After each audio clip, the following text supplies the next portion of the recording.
Hi friends, welcome to அர்வி vlogs. நம்ம last விலாகில் வந்து எப்படி பிளிந்த் பீம்க்கு வந்து ரெடிமிக்ஸ் போட்டிருந்துன்னு சொல்லி பார்த்தோங்க. இந்த விலாகில் வந்து கண்டினியூஷன் வந்து ரெடிமிக்ஸ் போட்டதுக்கப்புறம் நெக்ஸ்ட் டே வந்து எப்படி வந்து அந்த பலகையை ரிமூவ் பண்ணுறாங்கன்னு சொல்லி பார்க்கலாங்க. பேஸ்மெண்ட்டுக்கு மேலே வர்றது எல்லா போஸ்ட்டையும் கனெக்ட் பண்ணதில்லைங்க, அது பேர் தான் பிளிந்த். அவங்க வச்சுருக்க அந்த தகரத்தில் வந்து நல்லா ஆயில் இருக்கான்னு பார்த்துக்கோங்க. ஆயில் இருந்துச்சுன்னா தான் வந்து சைடில் வந்து நல்லா வந்து சிமெண்ட் பால் ஒட்டுங்க. இல்லைன்னா வந்து ஜல்லி மட்டும் சைடில் நல்லா நிற்கும். அதுவும் வைக்கிறப்ப நல்லா குத்தி விட சொல்லுங்கள் ரெடிமிக்ஸ் போடுறப்ப. அப்போ தான் வந்து நம்மளுக்கு நல்லா நீட்டான ஃபினிஷிங் கிடைக்குங்க.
நெக்ஸ்ட் டே என்ன பண்ணாங்கன்னு பார்த்தீங்கன்னா, கீழே வந்து எல்லா போஸ்ட்டுக்கு கீழே வந்து ஷூ மாதிரி போட்டுங்க. அப்புறம் வந்து 4 அடி ஹைட்டுக்கு வந்து அந்த தகரத்தை நிற்க வச்சு உள்ளே வந்து இதே மாதிரி கலவை ஊற்றுனாங்க. சிமெண்ட்டு, ஜல்லி, எம்சாண்ட் 3 கலந்து ஊற்றுனாங்க. அதுக்கப்புறம் என்ன பண்ணுறாங்கன்னா, ஒரு நாள் காய விட்டு நெக்ஸ்ட் டே இது மாதிரி கழட்டுறாங்க.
போஸ்ட்டில் இருக்க அந்த பலகையெல்லாம் கழட்டினதுக்கப்புறங்க நெக்ஸ்ட் டே வந்து பேஸ்மெண்ட்டுக்கு வந்து மண் போடுறதுக்கு ஜேசிபி வர சொல்லியிருந்தாங்க. எங்களுக்கு வந்து பில்லர்லேருந்து தோணுன மண் எக்ஸ்ட்ரா இருந்துச்சு. அதனால் அந்த மண்ணெல்லாம் எடுத்துகிட்டு வந்து ஃபஸ்ட்டு உள்ளே போகிறக்கு வழி பண்ணிங்க. ஜேசிபியோட டயர் வந்து டைரெக்டாக பில்லரில் டச் பண்ணாத அளவுக்கு போட சொன்னாங்க. பேஸ்மெண்ட்லேருந்து 3/4 அடி எக்ஸ்ட்ரா போட சொல்லிச்சுங்க. நாங்கள் வந்து பேஸ்மெண்ட் கீழே மண் போடுறதுக்கு முன்னாடி என்ன பண்ணோன்னா, நாங்கள் வந்து வெற்றி வேர் இருந்துச்சுங்க. ஜஸ்ட் ஒரு பாசிட்டிவிட்டிக்காக எல்லா ரூம்லேயுமே 4 மூலையிலையுமே வந்து கொஞ்சம் கொஞ்சம் போட்டோங்க.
மண் போட்டதுக்கப்புறம் நெக்ஸ்ட் டே என்ன பண்ணாங்கன்னாங்க, எல்லா பில்லருக்குமே வந்து பாத்தியாட்ட கட்டி உள்ளே வந்து தண்ணி நிற்கிற மாதிரி பண்ணிங்க.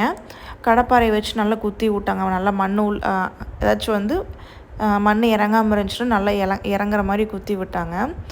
அப்புறம் வந்து தண்ணி வந்து நல்லா நிற்கிற மாதிரி பண்ணி விட்டுட்டாங்க. கொஞ்சம் கொஞ்சமாக கீழே இறங்குற மாதிரி பண்ணி விட்டுட்டாங்க.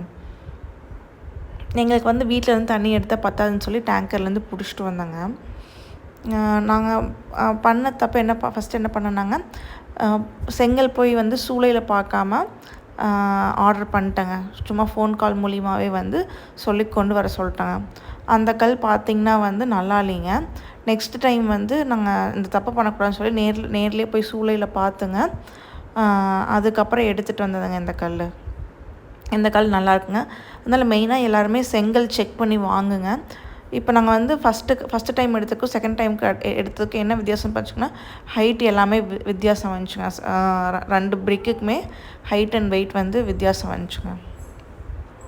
அதனால் நீங்கள் வந்து ஒன்ஸ் செங்கல் எடுக்கிறதுக்கு முன்னாடி நல்லா போய் பார்த்து செக் பண்ணி எடுத்துகிட்டு வாங்க. இது வந்து தண்ணியெல்லாம் விட்டதுக்கப்புறம் நெக்ஸ்ட் டே என்ன பண்ணாங்கன்னாங்க, அந்த எல்லா போஸ்ட் வந்து எல்லாம் கீழே க்ளீன் பண்ணிங்க. அதுக்கப்புறம் செங்கல் வைக்க ஆரம்பிச்சிட்டாங்க. செங்கல் வைக்கிறதுக்கு முன்னாடிங்க அந்த எல்லா போஸ்ட்டில் இருக்க இதை தூணை வந்துங்க நல்லா கொத்தி விட்டு சிமெண்ட் பால் ஊற்றி, கீழேயுமே சிமெண்ட் பால் ஊற்றி எம்சாண்ட் போட்டு அதுக்கப்புறம் தாங்க வந்து செங்கல் வச்சாங்க.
Thanks for watching this video. Please do like, share and subscribe and wait for more interesting videos. Bye bye.